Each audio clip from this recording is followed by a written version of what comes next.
Awesome. Well, look, firstly, thank you everyone for joining the session and jumping on over lunch. Hopefully, you've all got tea, coffee, food to keep you going throughout the session. Today, we're going to talk about evaluating AI skills and we'll share some practical tips on how you can approach it. I'm sure it's no surprise to anyone on the call today that AI is changing the way that we work incredibly quickly. And most companies now know that they need people who have strong AI skills, but we're still fairly in uncharted territory. And there's not yet a clear or consistent view on what being AI proficient actually means or how you should evaluate it. So today we'll look at what AI fluency means in practice and how you can evaluate the skills that you need for your teams today. And that could be for hiring new people or when trying to understand where your existing teams are at and where they may need further development.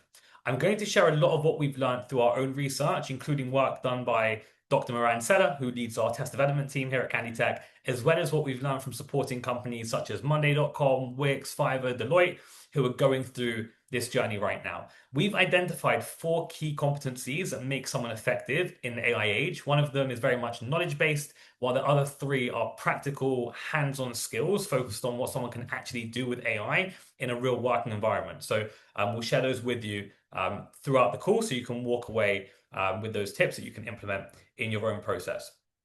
As a very quick introduction for those who don't know me, I'm Nick, the Director of Customer Success at Canditech. I've worked in hiring for around 16 years. I spent the first 10 years of my career as a recruiter myself and the past six in HR tech. A lot of my time today is spent working with both hiring teams and learning and development teams as they embed skills-based assessments into their process. But as I'm sure you can all imagine, the focus of those conversations has shifted significantly towards AI and how companies can understand, evaluate, and develop the AI skills that they need within their teams and within their potential new hires. And it's also one of my favorite things to talk about. So I'm excited to jump into the session today. It's no surprise that AI is creating massive opportunities. It's incredible technology. There's amazing advancements, but it's also changing how we work very quickly. And as a result, new challenges are coming up that all of us are navigating for the very first time. When it comes to hiring, those challenges are quite obvious with CVs becoming a much weaker signal than they were traditionally, particularly because candidates can now custom tailor their applications at scale to hundreds of roles, which as a result has hugely increased application volume, which has really gone through the roof. And it's become very difficult to identify who the strongest individuals are. As well as that, cheating has become a real concern in the hiring process because of these AI tools that candidates can use with screen overlays and, of course, language models to make themselves look more suitable or polished for a position that they're interviewing for. But I think the biggest shift is that the skills needed for many roles are changing massively. AI can now help people do things that previously required years of experience. So companies are now rethinking what they actually are looking for and how they should approach assessing those skills of the future. And almost everyone says that they can use AI, especially where they're using AI to write their CV. It's always going to say that they can use AI. But the challenge is separating the people who know the basics from those who can genuinely use AI to 10x their output. And what 10x output looks like will be very different depending on the role. A marketer, developer, recruiter, or someone in finance will all use AI in very different ways. And even within the same function, you'd expect something very different from a junior marketer compared to a CMO, for example. So when evaluating AI skills, the evaluation has to be grounded in the role, the level and seniority, as well as what's actually expected of that person and what they're responsible for. I can see we've got a lot of our customers on the call today, so forgive me, I'm about to talk about a few things we know already, but I also see lots of new faces. So I do want to give a quick introduction on who we are at Canditech. We are a skills-based assessment platform. We help companies understand who can do the job before they get the job. Really, what we advocate for is job simulations, and I'll speak a bit more about those shortly. But we cover pretty much every role function from sales, marketing, finance, data, all the way through to very complex engineering and algorithmic assessments. We work across 100 plus different industries, and we also work with customers all over the world, and assessments can be deployed in any language on the planet. We help companies understand candidates' hard skills, soft skills, cognitive skills, and of course, their AI skills. We work with some of the largest organizations in the world who have the highest standards when it comes to hiring, testing validity, and candidate experience. And we work with them to build simulations so they can evaluate these candidates or potential run skills gap analysis for their current team to identify where there's gaps for L&D programs. And some of the companies we work with include Monday.com, Wix, Fiverr, Deloitte, Ernst& Young, all the way through to very innovative startups and scale up businesses as well. We have got 40 plus ATS integrations within the platform, pretty much all of the major applicant tracking systems we can connect to. And through that, you can set up really awesome workflows and automation where you can trigger assessments to be sent to candidates based on them reaching a specific stage. And then they can move stages automatically based on the score that they get in that assessment, just to drive further efficiency for your recruiting teams. Our approach is very holistic because a developer isn't just a developer in isolation. And the same is true across pretty much every function in an organization. Of course, we want to understand whether someone has the technical skills or the functional skills to do any particular job, but we also want to understand how they think. Why would they take a certain approach to a task? How do they respond when something goes wrong? How would they explain their thinking internally with colleagues or work with others to solve a particular problem? And increasingly, how would they use AI as part of that process? So it's about looking at the whole person and how they actually perform in a role, not just whether they can complete one task in isolation. What we champion, as I said earlier, is job simulations. And a job simulation really means giving candidates tasks that mimic the work in the role they're applying to. And they're designed to allow you to see how candidates actually perform real world tasks and how they would behave in scenarios that they genuinely encounter in the role. And this gives you a much clearer view of their hard skills, soft skills, and technical ability, and then how effectively they would use AI, which of course is very important right now. The best part is you can apply this approach to virtually any position in an organization. And I'll show you a few examples right now of what simulations can look like across different functions. So you may give someone who's working in a finance team a spreadsheet so they can jump into the spreadsheet and consolidate accounts. Or you may give that to a data analyst so they can analyze data. You, of course, might ask a developer to jump into an IDE and debug code, and you can give them a scenario such as it's your first day on the job. We're about to deploy a new version of the platform. There's been a big bug in the release. You've got 50 minutes. We need to fix it before we deploy, and then ask them to write a fix and talk about how they approach that challenge so you can understand that the hidden work, the thinking behind the approach that they took. You may ask someone in go-to-market or in your customer support teams to have a conversation with a client, and you can simulate that. And you can do that both through asking them to conduct or compose emails or asking them to record videos so you can see how they actually would communicate in real time if they're working with your customers. And of course, you want to understand how they would use AI as well. And actually within the platform, we can embed Claude and we can embed ChatGPT and more language models so you can understand how someone is able to do things like prompt engineering and how they can become more productive and more efficient by using a language model, and how they can use those to test their ideas, expand their thinking, and become more creative in their position. But when it comes to AI skills, I think it's important to really define what AI skills means, because everyone is talking about wanting people who are AI proficient, but that can mean very different things based on the role and the seniority of the role, and of course the organization. It's not simply whether someone has used ChatGPT or Claude and knows how to write a prompt. The real question is whether they can use AI effectively in their work while still applying their own judgment and expertise. And through our research, we've identified 4 key competencies that help define what strong AI fluency actually looks like. And there's 3 that are practical, hands-on skills that are focused on how someone would use AI. And the 4th looks at the human judgment needed to use it as well. So here are the 4 skills that or the 4 competencies that you can now see on the screen. I'm going to just walk through each one, starting with judgment, because judgment is very important when it comes to assessing AI fluency broadly. And really, judgment means understanding if someone knows when AI is the right tool for the task, how it should be used, and whether it needs safeguards or human oversight to conduct that task. The second is prompting, which is really interesting because there's been a big shift since generative AI became widely used. Initially, the focus was heavily on writing detailed prompts and breaking tasks down step by step. But models are now far more capable, and even fairly basic prompts can produce really strong results. So today's strong prompting is less about finding the perfect wording, but more about creating reusable prompts, templates, or workflows that can be used continuously and reliably by an individual or across a team, or even more broadly, across a whole organization. This will also include understanding which model should be used depending on the task that's being completed. So you can then evaluate things like token efficiency and utilization as well. The third is validation. This is the critical thinking component that really happens after AI produces an answer. Can someone check the sources, spot errors or hallucinations? And we all know these tools can definitely hallucinate with the information they provide. But can someone recognize when the output cannot be trusted? And how do they work around that to get to their desired output?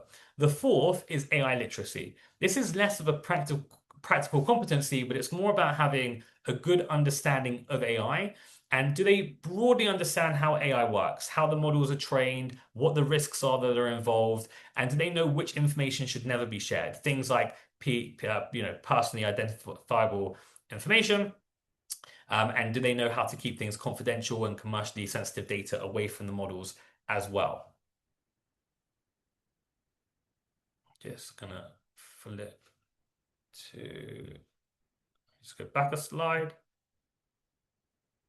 Awesome. So once we define the three tiers, there are four and the four capabilities, we brought them together. Actually, I just want to go back one slide. I think we've Nick, we skipped. need to show the tiers. Yeah, I just want to come back here. So let me go back one more. So once we identified the four core competencies, what we started to work on is understanding that not everyone needs the same level of AI capability. So we split this into three tiers, based less on someone's job title, but more on how they're expected to use AI within their role. Now, the first tier is individual use. This is someone who's using AI to support their own day-to-day work, whether that's writing emails, summarizing reports, or simply just to be more efficient in their role. But fundamentally, their AI use is exclusively tied to their own responsibilities and their own role. The second is functional use. Here, AI is becoming part of the core work itself. That could include data analysis, process optimization, or using natural language tools like Claude or Codex to build something without being a developer. The potential impact of a functional user is greater, but there's also higher risk attached, particularly because a functional user may be creating tools or processes or outputs that other people in the organization will then rely on. The third is technical use, and this is typically a developer or an engineer who's using AI to write, review, or debug code as a core part of their role. And the important point is at that level, AI fluency needs to reflect what someone's actually expected to do, not simply their job title. We have put some illustrative job titles against these tiers, as you can see within tier one, support reps, administrative staff, or within tier two, finance, marketing, data, and BI. But again, it will be dependent on an organization and what they require of their team members. Once we defined those three tiers and the four capabilities, we brought them together into this matrix that you can now see on the screen. The key point is that we're assessing the same four areas at every tier, but the level and expectations change dependent on how someone is expected to use AI. For example, validation for an individual user might mean checking an output before using it. So, confirming that they're getting good information. Yet for a functional user, it might mean making sure the output is accurate before it becomes part of a broader or wider process that reaches other people where they're not able to validate every single output because they're not the one who's actively putting in the inputs. For a technical user, it could mean rigorously reviewing or testing AI generated code before it ships. And we've built pre-configured assessments for every section of this matrix within Canditech that you can deploy so companies can choose for the relevant tier and capability they want to evaluate and then combine multiple areas to create one broad AI fluency assessment that's assessing each of these areas of the candidates they're considering. What I'd love to do now is actually jump into the platform so you can see what this looks like in So Nick, practice. while you jump into the platform, first of all, I'll say we do have this presentation available. We can send this over to you, and if you have any questions at all, because what we basically showed you right now is how to map the kind of assessment and skills you want to assess for each of the roles you're hiring for, and that will be based on the metrics, what tier they work on, the core competencies, and also the seniority of the role. And if your assessments won't look the same if you have a personal assistant or an admin person in a tech company as opposed to in a more traditional company or in a consulting firm. So it's a whole metrics that will help you map out exactly, according to the tier and the position and the type of industry, how you would assess the components and what assessing AI skills for that role would look like. So it's a lot of information, and feel free to add questions into the Q&A section. Awesome. Thank you, Talia. So hopefully everyone can see my screen, and hopefully I'm not making everyone very hungry by seeing the McDonald's branding on here. But what I'd love to show you right now are a few different examples of assessments that you can deploy at different tiers that we just looked at a moment ago. And what you're seeing here is the screen a candidate would see if they were beginning an assessment within Canditech, where they could enter the assessment from here. And I've got a few different sections I've just pulled together to give a few examples of how these could look. Everything that you see in our platform can be customized and changed, so it's very much suited towards your organization and how you want to evaluate candidates, but also you can build bespoke and custom simulations and assessments as well. The first two sections I want to show you are actually looking at tier one, so the individual use. And this first example is actually AI literacy, which is theoretical. It's not a practical competency. And for that reason, one of the strongest ways to evaluate this is through multiple choice questions, where you just ask a candidate a series of questions to ensure that they understand how these models work, what the risks are, what the implications of using them, and which tasks they should be used for. And you can get a very good overall sense of someone's AI literacy. And this could be from a basic level all the way through to advanced AI literacy. And we've got all of those assessments pre-built within the platform. The second section I'd like to show you is actually looking at a tier one individual user and assessing their AI prompting abilities. In this scenario, as we built this as a simulation, the candidate can hear a voice note that their manager has sent them. So I'll just Hey, thanks for handling this. I still need to follow up. So the manager is just sharing an update on something they need to follow up on. And then we're asking the candidate to actually share back how they would respond to their manager and how they would use AI to compose a professional email to the client, which is part of the manager's request.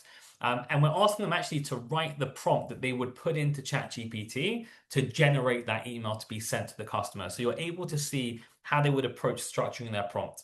If you want to go a step further, you can actually allow the candidate to open up ChatGPT or Claude directly through Canditech so they can do the work and you can actually see how they would work with the model. And the full transcript of their interaction with the model through the platform is recorded so your team can review that once the candidate submits their assessment. It's worth mentioning because cheating is such a hot topic right now. If the candidate did try to do something that they shouldn't, such as leaving the assessment, so I'm going to click out of here, I'm going to go to what we'll call an external source, and I'll paste some data. And if I come back to the assessment, it will now be flagged that that's been monitored. So we know exactly where the candidate was in the assessment, how long they were there before they left, and how long they left for before they came back. And you will know every single event or instance this happens. If they go a step further and they paste in an output that they shouldn't, that is also tracked as well. And the candidate will be made aware that we have seen them attempt to paste into the platform. And when you're reviewing the submitted assessment, you can actually play that back keystroke by keystroke. So by allowing them to use the model within the platform, you're able to oversee how they would work with the model and keep it all controlled in that one environment. If I just flip over to an example of a tier two, a functional user, this is someone whose work may impact people beyond themselves. So across a team, across a department, or across an organization. What you can actually do is structure these as simulations. So this is very much centered towards a data analyst. where they're asked to complete some work that someone who's applying to a data analyst position should be very comfortable doing, analyzing data, identifying trends for their product or their customer trends. And they can actually come into the spreadsheet and they can do work they should be very familiar with. They can add in their formulas and they can complete the task. But then what you can do is follow up and ask the candidate, how would you use AI in order to complete this task? So this first question says, write the initial prompt you would use in ChatGPT or a similar tool to clean and prepare the data set for analysis. So you'll get to understand how they would have worked with the model to become more productive and complete this work effectively in a shorter time frame. If I come to this next question, it's asking them to describe the validation steps that they would take once the data has been cleaned to ensure they're getting correct and good information from the language model and not just being overly reliant on the output they're getting from AI. And it's one of the core things that we see companies trying to understand is, are people just putting in a prompt, taking the output, and then just using that as their final answer or the final decision that they take? Or are they really scrutinizing that output and validating that information to ensure they're actually getting a strong output? If I come over into this next section, it's another example for a functional user. This is looking at AI utilization in marketing. So it's a digital marketing manager position where the candidate has been asked to increase the volume of leads from their channels, email, blog, and social media. Their first task is to analyze data. So they have a benchmark, and then it's actually to generate a strategy so they can improve the lead generation. And they're being asked which AI tools should be used to perform this task and why. And they're being asked to explain why they would use AI for certain tasks within this broader request and why that's an effective choice to help them complete that task. If you want, you can also allow them to use the AI within here. What we see a lot of companies do is set up simulations where they may ask a candidate to achieve a task or complete a task that typically would take, let's say, 1 hour, but within 20 minutes with AI. So you can now see how much more productive they can be in a shorter time frame. We also see companies asking candidates to do tasks that are slightly outside of their core area of expertise based on the role they've applied to see how they can use AI to bridge a knowledge gap. And as I said, everything that they write to the model is completely recorded, so you can then review that after the fact and see how they got to the outputs that they got to and how rigorously were they testing the AI when they were getting their responses. Ultimately, what you want to see is someone expanding their ideas, testing their thinking, pushing back on the output before coming to their final decision. The final example I want to show you is actually for a technical user. And the way that developers work today has really changed because they're typically working in these cursor type vibe coding environments where they're using AI to read, edit, and change code based on natural language prompts. So rather than having standalone puzzles that candidates can review and then write code against, we've created a multi-file environment that really reflects the ways that candidates actually work today when it comes to development. Within here, you can spin up a virtual machine where candidates have access to all their different project files, exactly how they would if they were really working on an actual task as a developer, and they can load up Claude Code, Codex. We'll be adding more models into this environment shortly, and they can start working through the challenge to build whatever it is you're asking them of. You know, for example, you could say to a candidate, hey, you have 2 hours, go and build us an app that does X, or go and fix this part of our code base, or go and build us a new feature within our product. And you'll actually see how they're using AI and working with it to build whatever it is that you're asking them to do. So this is much more realistic in terms of the way that developers work today. Something I'll touch on very briefly that we're currently working on and excited to release soon is actually an environment like this that isn't just for developers, because really every role is now requiring some sort of engineering, whether that's a marketer who's building out dashboards to monitor performance, maybe it's someone in go-to-market who's building agents to conduct outbound.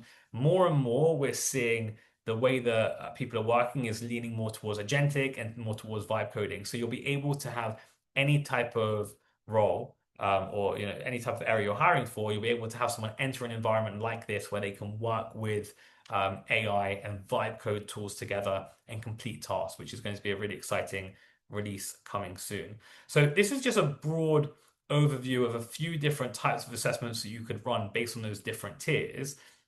What I'd also love to show you though is how easy it is to build these types of assessments.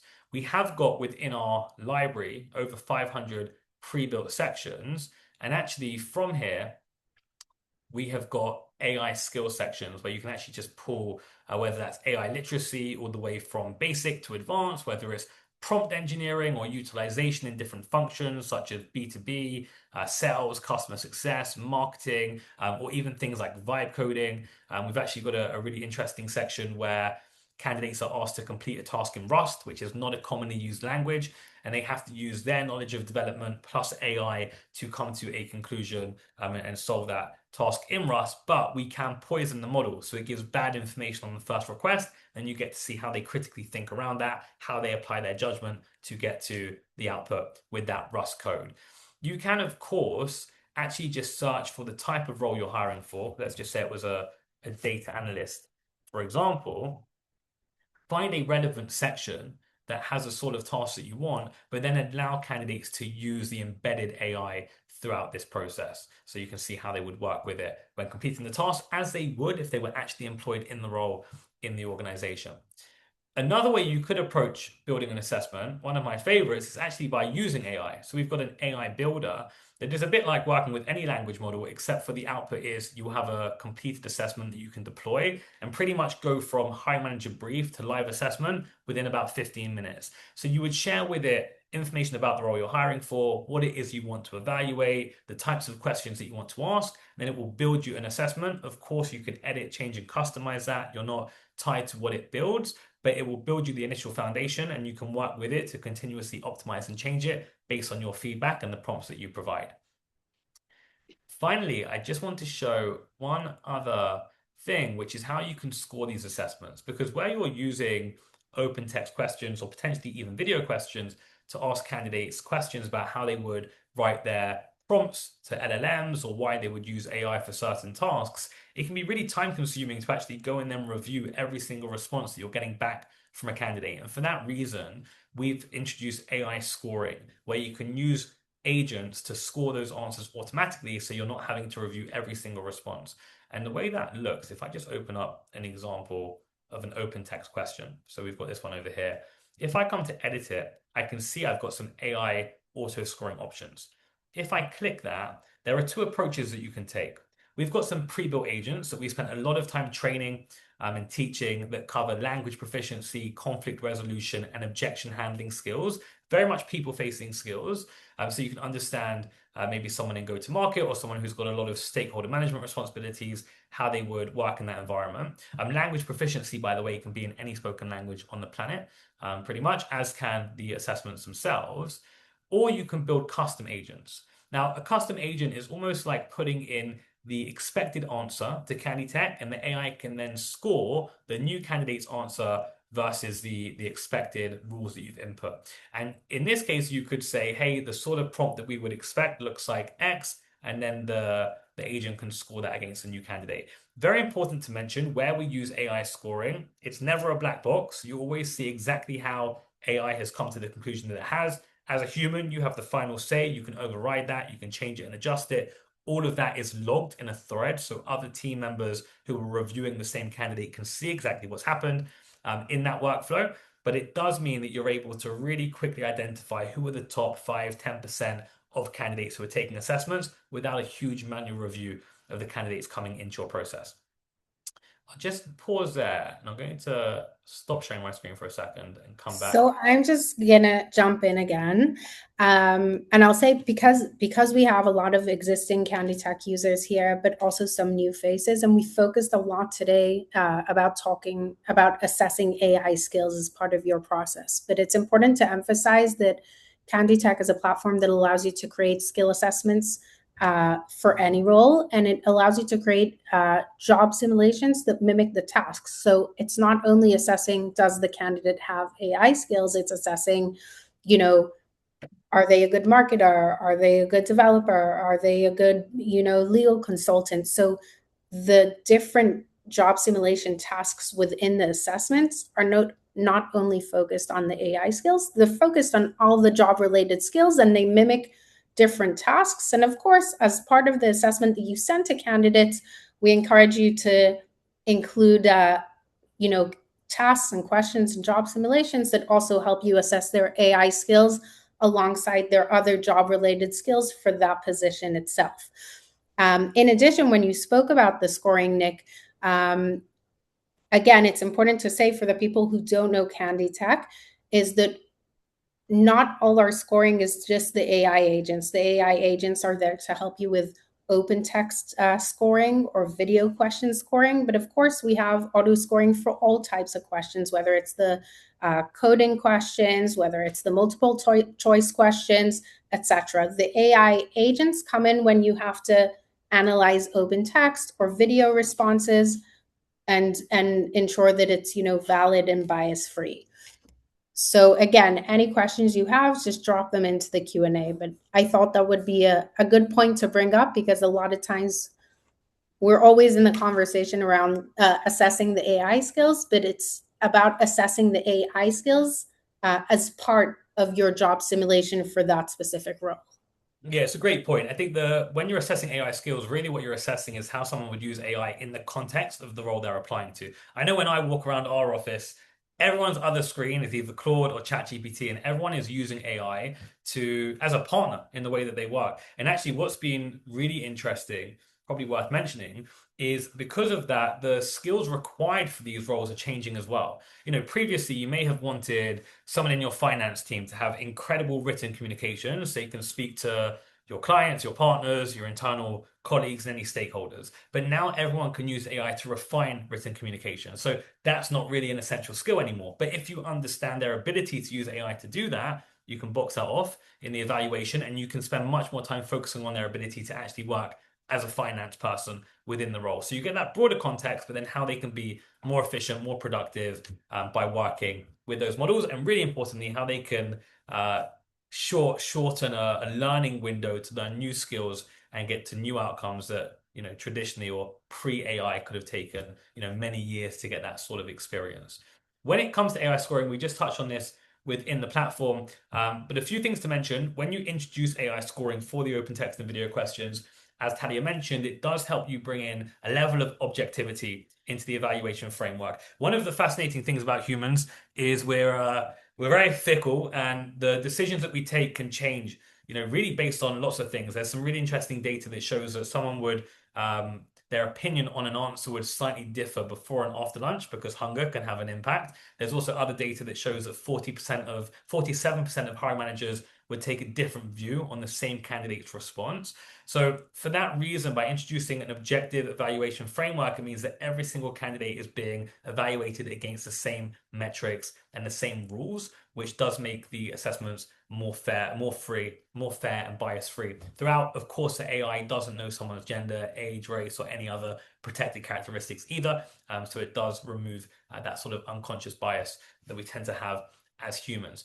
When it comes to building out the AI scoring, we have a set of rules that we would recommend that you use, ensuring that the rules are clear. There's one rule per instruction. It's based on observable behaviors or content, and it's also not introducing too much subjectivity or vague terms, and it includes all of the necessary context when you're building those rules.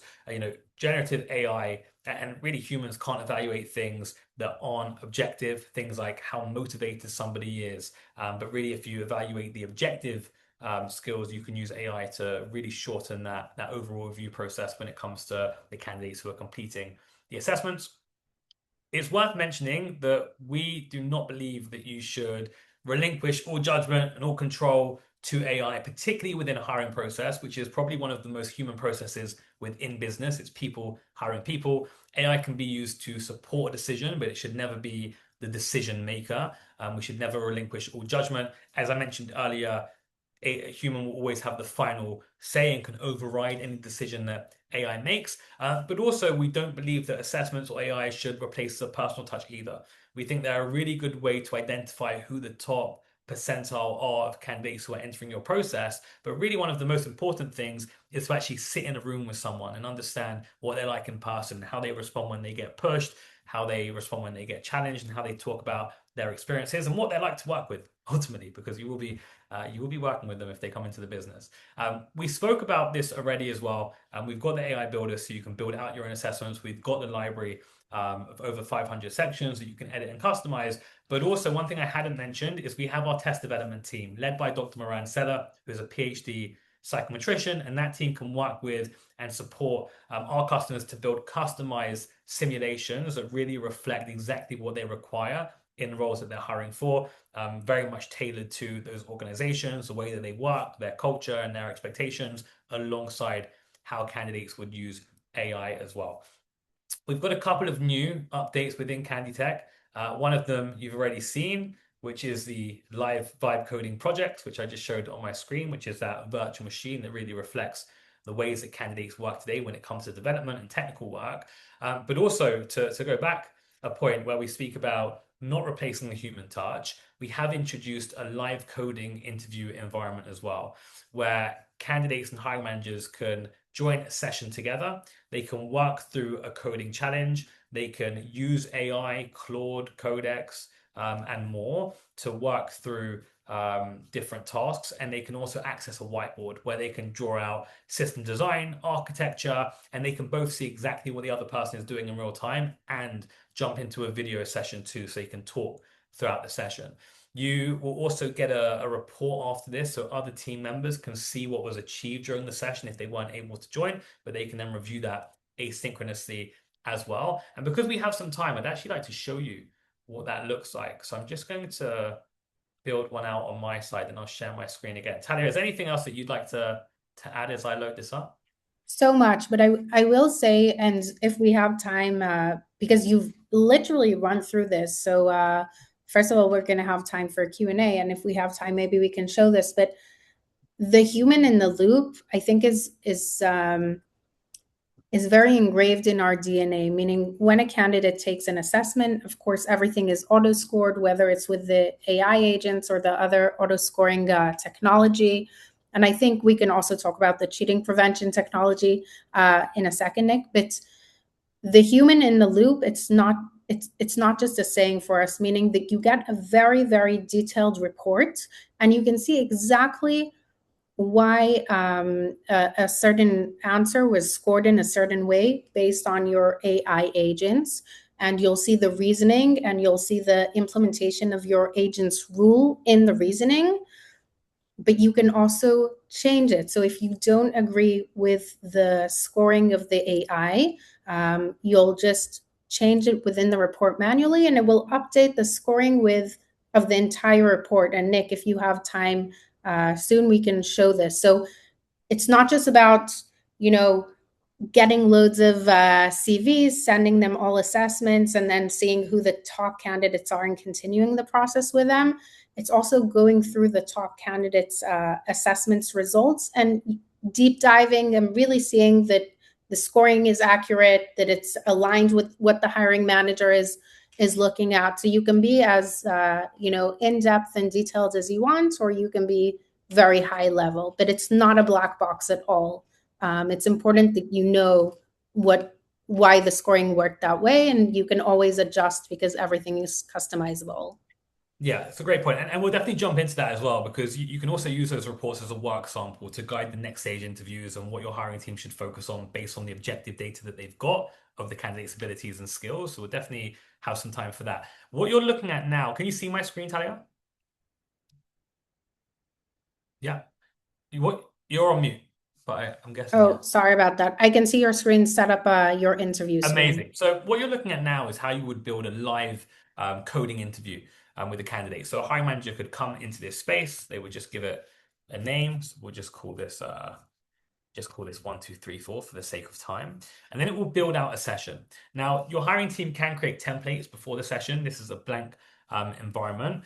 So from here, they can actually set up the challenge. So you can say, today we will be focusing on X. So before the candidate joins, they can see exactly what will be expected of them. They can choose the language that they want the candidate to have access to when they come to doing their coding. And then they have got an output section so you can see if the code that's being input into the IDE is running without errors and the syntax is all correct. Once they're ready to go, they can actually invite the candidate into this area, either through sending them a link directly, such as this, or by emailing a link to them as well. Once the candidate is in the environment, they can jump into a video call where they can start speaking and communicating together, and then they can start running their code in the environment. And if they want, they can open up ChatGPT. So or Claude. So your hiring manager can see how the candidate is, what they like to work with and collaborate, and you know how they approach and think about their challenges, but also when they choose to use AI and how reliant they are on the output and how much they apply their own critical thinking, their own judgment, you know, to really make sure that they're getting the correct response that they need to complete that task. If they want, they can jump into a whiteboard where they can map out different architecture, different design. You know, they might want to say, you know, if we have the back end over here, then from there we'll have a few APIs that are coming here, and you know, whatever the case is, and they can start really mapping out the different systems and the architecture.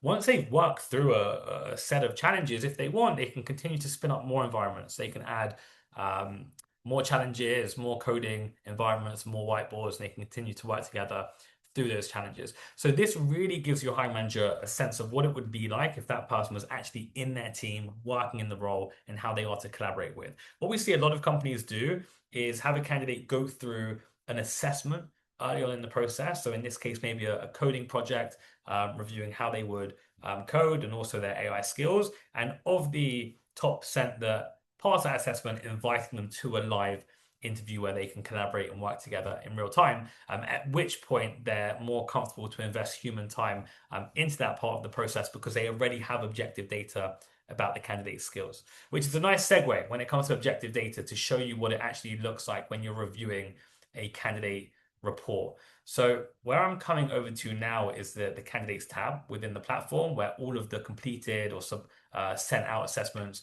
exist. And from here I can filter and I can search based on assessment, based on score. Of course, if you're using one of our ATS integrations, all of this automatically pushes into your ATS with the total score, the section by section scores, and a link to the full report that we'll look at now.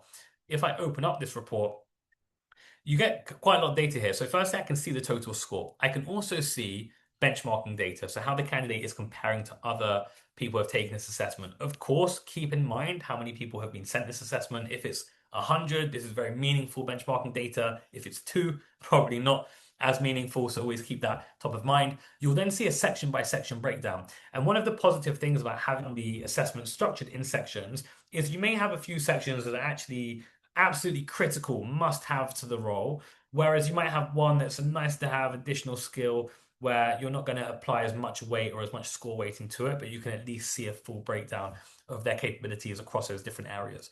When it comes to cheating, we are monitoring copy and paste, tab switching. We're monitoring IP addresses to make sure people aren't trying to use multiple devices.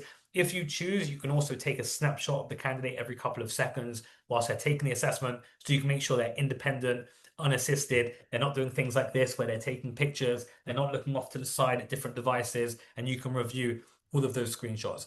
If you see suspicious behavior has been detected with a red flag, you can actually open it up and you can cycle through all of the events. So in this case, I can see where this candidate started typing, they removed the text, and suddenly a big block of text was pasted in. So clearly that's come from an external source. If I want to see the situations of tab switching, I can see which section they were in, how long they were there before they left, how long they left for before they came back. As I mentioned, it's, you know, you can use ChatGPT and Claude within the assessment so you can evaluate how they use these models, but in a controlled way. And now I can actually see the full interaction the candidate had with the model. And I can run through their prompts.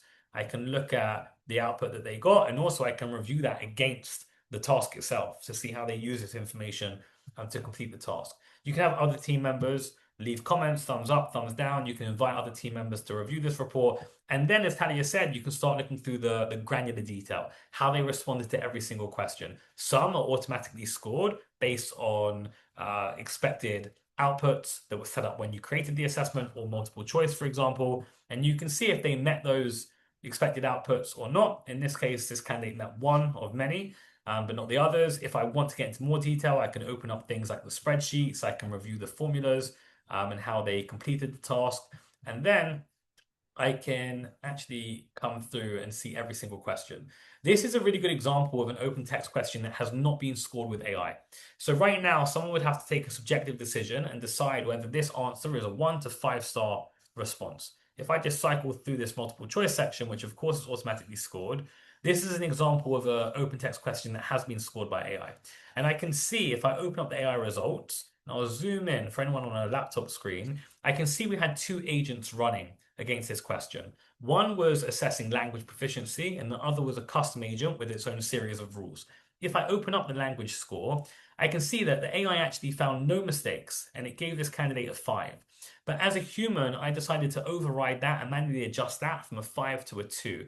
And that's been logged so anyone else can see what's happened here as they review this report. And it's informed the scoring agent moving forward for any other candidate who's going through this evaluation. If I open up the custom agent, I can see there were 3 rules that were set. One is that target audiences were mentioned clearly. The second was that they explained logic behind their decisions. And finally, they included basic and creative ideas. I can see that if the candidate didn't meet the rule, the AI will tell me why it doesn't believe they achieved that. If they did, I also get a summary of why it believes that they did meet that rule. And as a human, I can override it and I can change that, just as I could with the language score. If I continue going down, you can see any responses to technical questions. You can actually play the progress back when it comes to SQL or technical back-end development. So you can see how someone wrote their code, how they ran it. So you can get a good sense of how efficiently they were coding. For example, if you were using video questions, let's say you wanted to understand how someone presents themselves, how they communicate, we would not give AI the video. We will only give AI the transcript of the video to keep the protected characteristics away from the models. But you are able I am Nick. I would use SQL to watch the video back so you can still get a sense of how the candidate came across before you move them to a next stage, which might be investing hiring managers' time to meet that candidate. And again, we've got another technical question here too. So your team Actually, one thing I love, sorry for jumping in, about the video questions, when there's a lot of concern about cheating, and we spoke about it, and we have the whole cheating suite, and you touched upon it, but one of the best ways to also assess if someone cheated is giving them a task and then following it up with a video question. So giving them a video, asking them to explain how they got to a certain answer or to a certain result, or to give the business explanation. And that's someone who doesn't know how to do the task itself. They just won't be able to explain. So the video questions embedded in your assessments are really good for so many reasons, for assessing the soft skills and communication skills, but also for cheating prevention. So we really encourage using them. Yeah, it's really interesting. We typically see 3 outcomes of using open text and video as follow-ups to deterministic question types, things like spreadsheets or tasks that effectively have a very clear pass or fail. One being the ability to understand someone's written or oral communication, which can be very important. Written less so, as I mentioned earlier, because people can use these tools now to refine their communication, but certainly oral. The other is actually you get to see a candidate's thought process and how they approach the challenge. And what we hear a lot from hiring teams is that candidates sometimes get the wrong answer in the deterministic task, but the way they talk about their approach and the steps that they took is exactly what you would expect from someone who would typically get the right answer. And there's just a small gap in their knowledge that they didn't bridge to get to the right answer. And that's where you start using these reports as work samples, where in the next stage interview, the hiring manager can really dig into, hey, you had a really strong approach, but the answer you came to is actually incorrect. What happened there? What was your thinking? And how big is that knowledge gap? And is it something that can be bridged easily and you can bring that candidate into the organization? Finally, as Talia mentioned, if someone doesn't really know how they came to the conclusion they came to because they bypassed our detection features and they somehow managed to cheat, I have a very hard time explaining that, whether in open text or particularly in video, especially when they're under a time limit and that time pressure. So you can use these as work samples to guide that next stage interview, but also to uncover skills gaps for existing team members so you can build out L&D programs for your team as well. I'm just going to jump back into Yeah, and we actually had a question about that. the assessments for existing employees, I assume it's especially now, right, the hot trends and what everyone is trying to assess is how their existing team and employees, where the skill gap is with AI. And the question was, which of these suitable assessments, it was when we were showing the different assessment types, are suitable for internal talent rather than potential employees. And the high level answer is it's a skill assessment, whether you're using it for candidates or whether you're using it to assess the knowledge gaps of your existing employees in a different topic and in a different department. We have many companies using Canditech both for the candidate side and for the skill gap analysis. And if you have any questions or if you want help from our team to help you set up a skill gap analysis assessment for a certain topic, really feel free to reach out to us. We're here to help. Just on this, so one of the key things that companies are coming to us to support when it comes to skills gap analysis is understanding the level of understanding, but the level of understanding that their team members have when it comes to these AI tools, particularly because these tools are evolving at a rapid pace, and companies now expect their team members to become more productive and be able to do more with less in less time. And what we found is you may have someone, let's say in your finance team, who's taken a real personal interest in AI. Outside of work, they've been learning about these tools, they've been using Claude Code or Codex or Cursor, and they've brought that knowledge into the workspace, and they've then been able to build different workflows, automations, become more productive, contribute more broadly to the team because they've created templates and things that other team members can use. But then you might have someone in your sales team, or to not just pick on sales, in your customer service team or your marketing team, who really doesn't know what these tools can do. Maybe they think ChatGPT is just another version of Google search, and they don't really understand how it can be used to help them become more effective in their work. So by deploying AI fluency assessments across an organization, you firstly uncover that gap. A lot of organizations are blind to the level of proficiency their different team members have. And from uncovering that gap, your L&D team is then able to design bespoke programs to help get your teams to the right level of proficiency based on those tiers we mentioned earlier. Individual, functional, and then technical. And again, seniority. You want to make sure that what you expect of someone in your customer service team when it comes to AI proficiency should not be the same as what you would expect of a machine learning engineer, of course, but you're able to then build out those custom training programs for the team. So always happy to speak about that if anyone wants to learn a bit more. So Nick, we have about 5 minutes left, and I do want to touch about the AI skills assessment program. One of the questions that always comes up when doing these webinars or having our open hours or just speaking to our amazing community members and users is where in the funnel do we use skill assessments? Where in the hiring funnel does it fit? So let's talk about that really quickly, and then and of course guys, feel free to continue sending questions, whether it's DMing me or in the Q&A section. We're here to answer. But where do you recommend you add skill assessments in the funnel, Nick? So the short answer is it really depends on a few things. It depends on the role itself, the seniority of the role, but also on the challenge that you're facing as a business. You might just be in a situation where you're inundated with hundreds or thousands of applications, and you really have no other choice but to deploy a skill assessment very early on in the process so you can get a very quick signal on who the candidates are that you should prioritize and invest human time into. Depending on the role and seniority will really determine what that assessment looks like.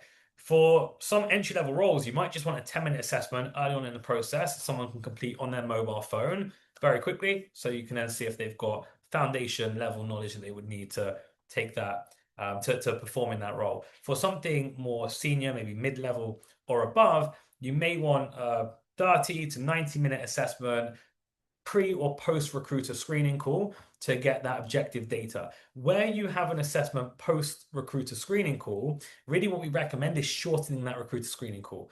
Really maybe from 30 minutes of qualification to a 5-minute call in which you can get the candidate excited about the opportunity. You can tell them that you'll send them an assessment, get their commitment to completing it, and then you'll let the assessment do the talking. Rather than you going through the qualification, you'll get that objective data. So you don't need to do that qualification. Really, what we tend to find is looking at things like previous experience, past job title, previous company are really becoming quite weak signals. And when you can actually just look objectively, can this person perform the task we need them to perform in the role?